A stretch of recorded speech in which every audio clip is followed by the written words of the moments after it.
Salamat sa Estrella Sisters sa kanilang mensahe sa awit. Yan.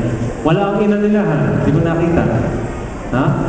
Yan. Ngunit sila po ay nakita natin sa kanila kung paano po sila pinalaki ng ating po mga kapatid sa iglesia at nagamit po ang kanilang talento sa pag-awit na i-remind sa atin kung ano ang dinanas ng Panginoon sa lupa.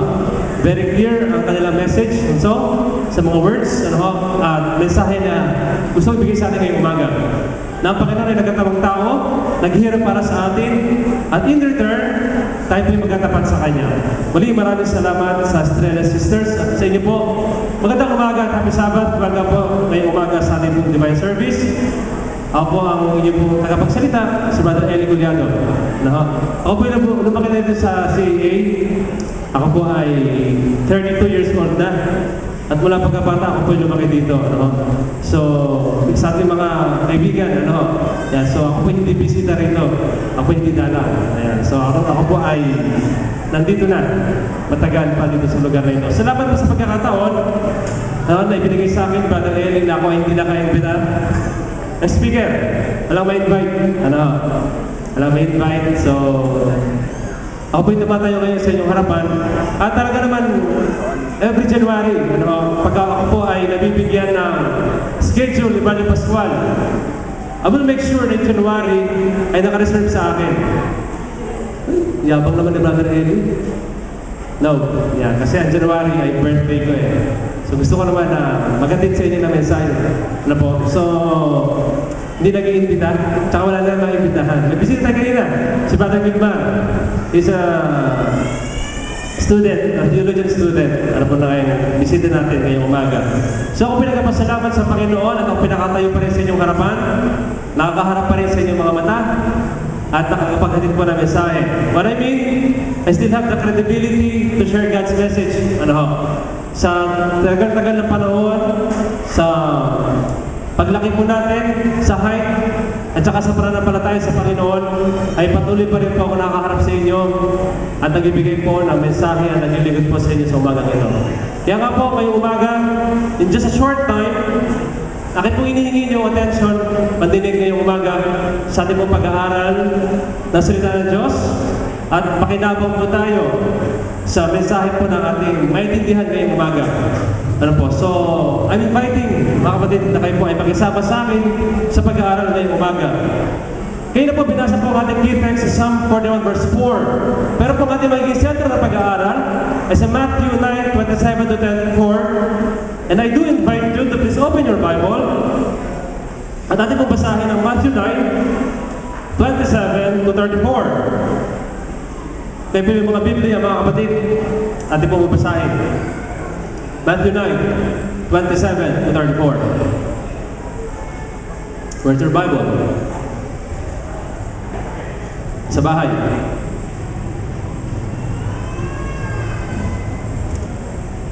Basahin ko po. 27. As Jesus went on from there, two blind men followed him. Basahin po dyan. Malilit lang eh. As Jesus went on from there, two blind men followed him, calling out, "Have mercy on us, Son of David." When he had gone indoors, the blind man came to him, and he asked them, "Do you believe that I am able to do this?" "Yes, Lord," they replied. Then he touched their eyes and said, "According to your faith will it be done to you." And their sight was restored. Jesus warned them sternly, "See that no one knows about this." But they went out and spread the news about him all over that region. While they were going out, a man who was demon-possessed and could not talk was brought to Jesus. And when the demon was driven out, the man who had been mute spoke.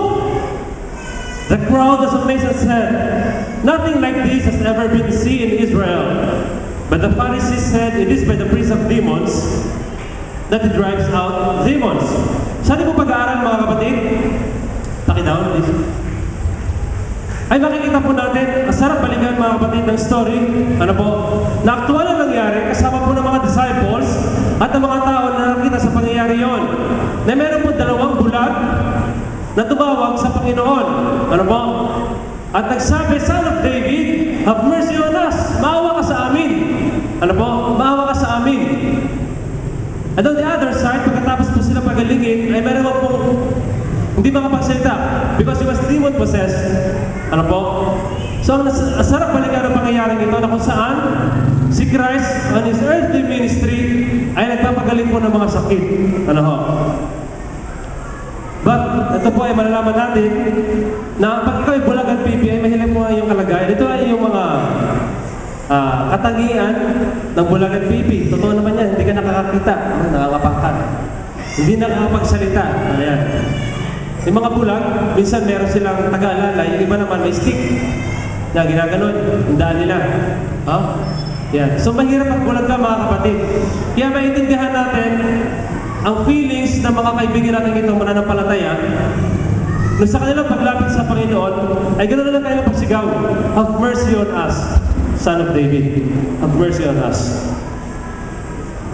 Ngayon po yung ating pag-aaralan, mula sa Biblia natin binasa, ang miracle ni Christ na Jesus heals the blind and the mute. Next slide. Sa verse 27, ating pang imahimayin mga kapatid. Verse 27, two blind men followed him as a 32, a demon-possessed man was brought to Jesus. Though we are not physically blind and mute, but we are spiritually blind and mute. Again, though we are not physically blind and mute, but we are spiritually blind and mute.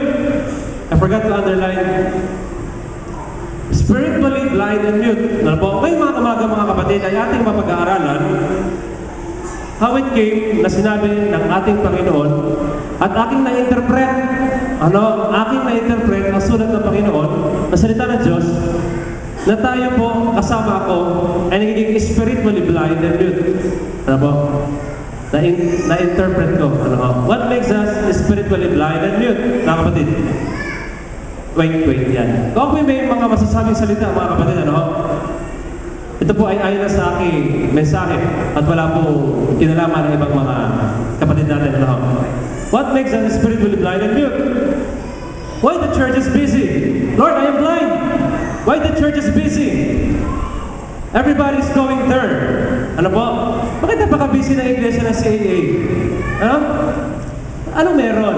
Next. We have ministry. Why I am not there? Aba, ay kabisi-busy ng iglesia ng CAA. Ba't ako nandito? Ano ho? Ba't ako nandito? Sa aming tahanan. Somebody needs my help. Nasaan ba yun? Where he is? Ano po? Kailangan ng tulong ng aking iglesia. O isa sa mga miyembro ng aking iglesia. Sino kaya yun? I can sing. Will I join the group to give praise to God? Natutulong mo ako kumanta. Ano po? Sasali ba ako sa group? Ano po? Para magbigay papuri sa Panginoon. Why I can share to others the message of God's love? I don't know how to pray. Why? Next. What time is it now? Oh, I am late again. Mga kapatid, ito ilan lang. Ano po? Na makes us blind. Ano po? And makes us mute. Makes us mute. Ano po? Spiritually blind and mute. Marami pong ginagawa sa iglesia, ngunit di ko nakikita. Marami pong ginagawa sa iglesia, ngunit bulag di ko nakikita. Bakit kaya? We'll move on mamaya. Ba't kaya di ako? Pakibalik. Yan. Why I can share the blessings I received from Jesus. Testimony, singing, I don't even know how to pray. I'm mute. Hindi ka makakabibig sa mga bagay na yan. Hindi ako makapagsalita. Pero pag showbiz, alam ko yan. Updated. Maghapon tayo mag-usap. Updated ako. Follower ako ni Lady Gaga sa Twitter. Kaya nga number 1 siya eh. Updated ako dyan. Sa buhay na aking kaibigan, alam ko lahat yan. Mula pagkabata, updated ako dyan. Ano? But spiritually, I'm mute. I cannot speak. I cannot talk about Christ. Why? Spiritually, I cannot see what's in the church. When the CEA church is growing, at ano ang meron sa CEA? Bakit busy ang mga tao? Hindi ko nakikita because I'm blind. Spiritually blind. Though we are not physically blind and mute, but we are spiritually blind and mute. In spite of this, mga kapatid, let us follow Christ. Bring ourselves to Him. Mga kapatid, kagaya po ng dalawang bulag na lalaking ito, they were hopeless. Ano po? They were hopeless. Even the mute. Ngunit sila po ay lumapit sa Panginoon. Ano po? Let us follow Christ. Even though, mga kapatid, tayo bulag ngayon at pipe, di man natin tanggapin sa ating sarili, but we are, I am blind, all of us here are blind, I am mute, maybe you are also mute, but in spite of this, mga kapatid, in spite of this, let us follow Christ. Ano po? Let us follow Christ. Lalapit po tayo kay Kristo. Lumapit po tayo sa Kanya. Like what the blind and the mute do so. Sa 1 Peter, mga kapatid, sa verse 28 of mercy on us, sa 1 Peter 1 verse 3, praise be to God, to the God of our Lord Jesus Christ. In His great mercy, He has given us new birth into a living hope through the resurrection of Jesus Christ from the dead.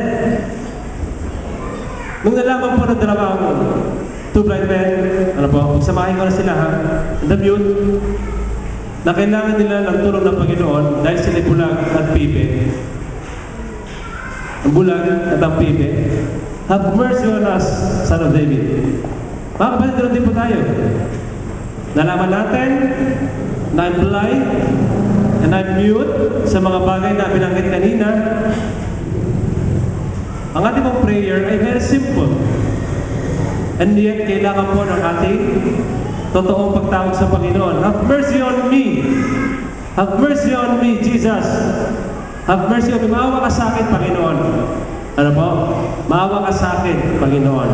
So, the first step kanina, sundan niyo po ha? Sundan niyo po. Na-realize nila na sila ay blind and mute. Pangalawa, sila po ay lumapit sa Panginoon at nanalangin at nagsabi, Panginoon, maawa ka sa amin. Next, verse 29, then He touched their eyes. Do you believe that I am able to do this? Ang tanong ng Panginoon. Ikaw ba'y naniniwala na magagawa ko sa iyo ito? Na pagalingin ka sa iyong pagkabulag at pagkapipi? Naniniwala ka ba na magagawa ko sa iyo ito? Naniniwala ba kayo mga kapatid na magagawa ng Diyos? Na mapagaling sila sa pagkabulag at pagkapipi? Ano po sagot nila? Ano po sagot nila? Ano po sagot nila? Yes, Lord. No? Do you believe that I'm able to do this? Baka kapatid kanina, ako po'y bulag at ako'y pipe. Ako po'y bulag at ako'y pipe. Nakita ko po yun. Ako po'y lumapit sa Panginoon. Lord, have mercy on me. Sabi ng Panginoon, do you believe that I'm able to do this? And their sight was restored.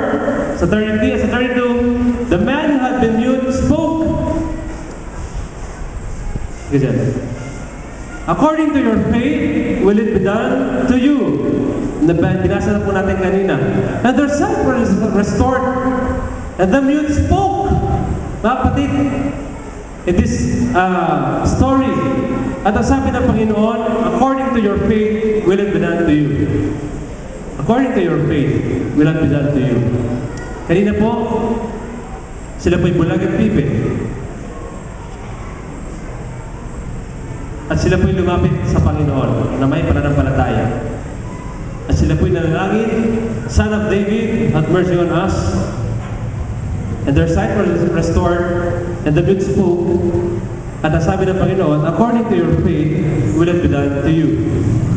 Sa akin po paglapit sa Panginoon, sa pagkakita ko po na ako'y bulag sa pananampalataya at pipe, ay kaakibat po nito ang pananampalataya na ako po'y pagagalingin ng Panginoon. Pananampalataya na ako'y pagagalingin niya. Sabi ko nga kanina, even though we are not physically blind and mute, but we are spiritually blind and mute. Pero po sa ating pananampalataya, at nakita po natin ang bagay na ito, sa ating po pananampalataya, tayo po hindi po ni Christ yung ating mga mata at bibig na may pananampalataya po na mula sa atin. Ano po? Na pananampalataya na mula sa atin. Sa Desire of Ages, chapter 26, ito po binabagit ang sulat ni Mrs. White. It was not through the outward contact with Him, but through the faith which took hold on His divine power, that the cure was wrought. Ito po yung naisulat niya nung ang isang pong babae, ano po, na dinudugo sa mahabang panahon, tanda niyo yan, at nahawakan niya yung garment, yung dulo ng laylayan, ng damit ng Panginoon. Ano ho? It's the same thing, mga kapatid. It's the same thing naman na may apply sa story ito. Ulitin ko po, it was not through the outward contact with Him, but through the faith which took hold on His divine power, that the cure was wrought. Sa pananampalataya po, mga kapatid. Kung tayo po yung nananampalataya sa Panginoon, na sa ating pagkabulag tayo po yung mga pagaling, tayo po yung makakakita. Totoo po yan. At tayo po yung makakapagsalita. Sa ating pong pagka-realize na ako po ay pipi sa gawain ng Panginoon, sa Kanya, at sa Kanya po paghipos sa aking bibig na may pananampalataya, ako'y makakapagsalita na about sa Panginoon. 31, they went out and spread the news about Him. Sabi ng Panginoon sa kanila, huwag niyo pagkasabihin na aking ginawa sa inyo, ha? Huwag niyo sasabihin na kayo nakapagsalita muli. Ano po? Ngunit dahil sa kaligayahan, mga kapatid, ng dalawang piping ito, ay hindi nila napigilan yung kanilang damdamin. And they spread out the good news. They spread and went out, spread the news about Him, kung ano pong ginawa sa kanila ng Panginoon. Same thing sa atin, mga kapatid. Nasusundan niyo ba ang story? Kanina, we are spiritually blind and mute. Akin po na-realize yun. Nakita ko po yun. Ngayon, ako po yung lumapit kay Kristo. At napag-aawa, nanalangin, have mercy on me. I'm blind, I'm mute, Panginoon, sa iyo pong harapan. At sa pananampalataya, ay binago po ko ng Panginoon. At ngayon, dahil po sa aking kagalakan, ako po'y lumabas. At ngayon, ako po ngayon ay, nagbibigay papuri sa Panginoon na nagbibigay mensahe. Nung inalis ng Panginoon yung aking pagkabulag at pagkabibi, ano po nangyari sa akin? Yan. The church is busy. I will help. Nakita ko na ngayon. Ang daming ginagawa sa church. Ano kaya matutulong ko? Lalapit ako. Nakita ko na kasi. Ano ba? We have a ministry. I will join. May meeting na naman. Ano? Tutulong ako. Ano ha? Dahil ako naman ay may kakayanan. May mga bibi-bibi na naman. I'm a nurse. Mag-volunteer ka ako. Kasi nawala na yung pagkabulag ko, mga kapatid. Nakikita na natin ngayon kung ano ang nangyayari sa ating iglesia. Ano ba? Someone is in need of help. God use me. Ano po? Nakita ko na ngayon na nangangailangan ng tulong ng iglesia. At ako ngayon ay willing na tumulong. Next. I will sing for the Lord. Hindi na ako pipe. Ano? Hindi na ako pipe. Yan, hindi na ako sa mga magic sing kakanta. Ano po? Ngayon, nakapagpuri na ako sa Panginoon sa pagkanta. Hindi na ako pipe. What else? Giving testimony of His grace, mercy, and love. Nagpapatutuwa na ako sa Panginoon. I give now testimony to my friends kung gaano kabuti ang Panginoon because I am not mute anymore. Nakapagsalita na ako sa Panginoon. At lastly, I can now pray to God. Alam ko na ngayon kung paano manalangin, magpasalamat, at patuloy po makiusap sa Panginoon. Kanina, mga kapatid, ako po ay bulag at pipi. Nakita ko po yun. Tinanggap ko sa akin sarili. Hindi po ako nagmayabang kay Christ na hindi ako bulag, hindi ako pipi. Hindi po ako nagmalaki sa Kanya. Ngunit nakita ko na ako'y bulag at pipi. Pagkakita ko po noon, ako po'y lumapit sa Panginoon na makaawa. Diyos, mahabag ka sa akin. Ako po'y makasalanan. Ako po'y bulag at ako po'y bibe. Sa paglapit ko pong yun, nakita ng Panginoon, yung pananampalataya ko na kanyang mga gawa ito. Nakita niya, nabasa niya yung aking puso. And God healed me. He restored my sight. At kanyang ibinalik ang aking pagsasalita. At pagkatapos po nun, mga kapatid, nagkaroon ng joy sa aking sarili. Nagkaroon ng joy.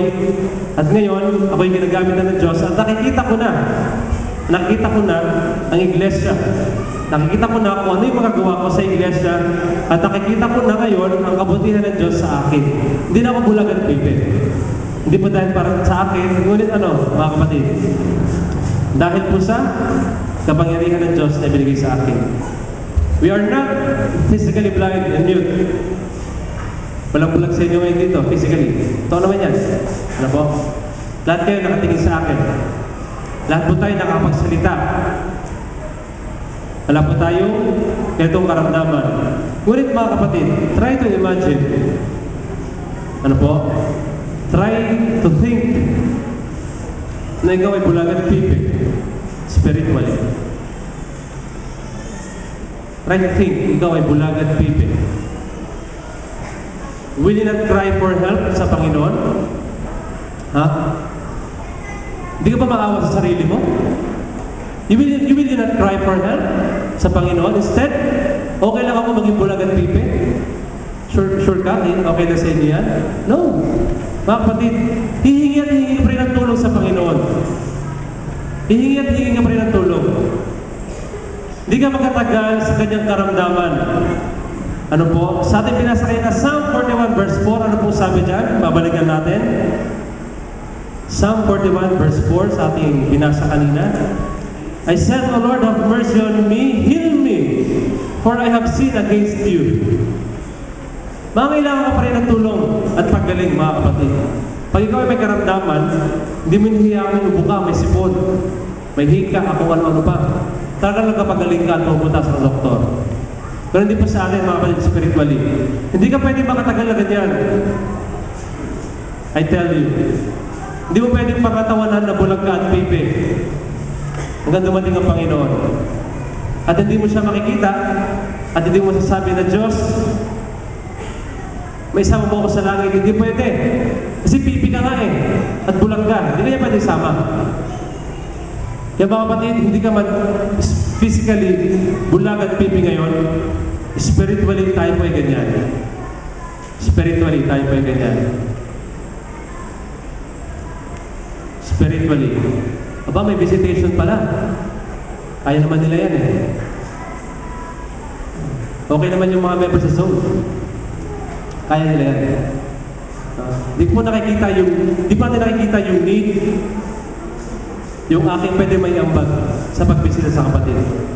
Tayo po'y bulag. Isipin niyo po ang ating kalagayan. Again, hindi po tayo makakatagal mga kapatid sa ganyan. Have mercy on me, heal me. Yan po ang ating panalangin. Have mercy on me, heal me sa Panginoon. Ngayon mga kapatid, I will request you, sa mga nakapakinig po na mensahe ngayon, ngayong umaga, sa likod ba, sa gilid, let us close our eyes. Huwag kayong didilat, huwag kayong magsalita. Just close our eyes. Just close our eyes. Ano po? Huwag kayong didilat, huwag kayong sisilip. Just close your eyes. Huwag kayong magsalita. Just keep your mouth closed. Pumikit ka lang. Huwag kang magsalita. Huwag kang didilat. Huwag mo kong titignan. Huwag mo ibubuka ang iyong isang mata at nakapikit ang isa. Just be honest na ikaw ay nakapikit. Padilim. Gusto mo nang dumilat, ngunit sabi ko, huwag mo nang dumilat. Wala ka nakikita. Huwag ka magsalita. Just keep your mouth closed. Panginoon Diyos, ako po'y nakapikit ngayon, madilim ang aking po nakikita. Ganito po pala ang kalagayan ng bulag. Ganito po pala ang kalagayan ng isang di makapagsalita. Panginoon, nakita ko po ngayong umaga na ako po'y bulag at pipi sa pananampalataya. Ipinakita mo po sa akin ngayong umaga ang panalo. Ang mga karumihan ng aking sarili at kasalanan sa iyo. Kakulangan na ako po ay nangangailangan ng kagalingan mula po sa iyo. Gaya po na yung sulat sa Psalm at gaya po ng panalangin ni David. Yun po ang aking panalangin ngayong umaga. Diyos, maawa ka po sa akin. Nakakita ko po ang aking sarili na bulag at pipit sa pananampalataya. Maawa ka po sa akin, Panginoon, at hindi po ako pagalingin. Ito po ay may kaibat na pananampalataya mula sa akin na tumatanggap na sa pagkabukas po ng aking mga mata ay makikita ko po ang Diyos na aking po sinasamba at makapagsasalita na may kinalaman sa Panginoon Diyos. Salamat po at di po dininig, tinanggap at tinugon ang aking panalangin. Ang aming pong panalangin sa makapangyarihang pangalan ni Jesus. Amen.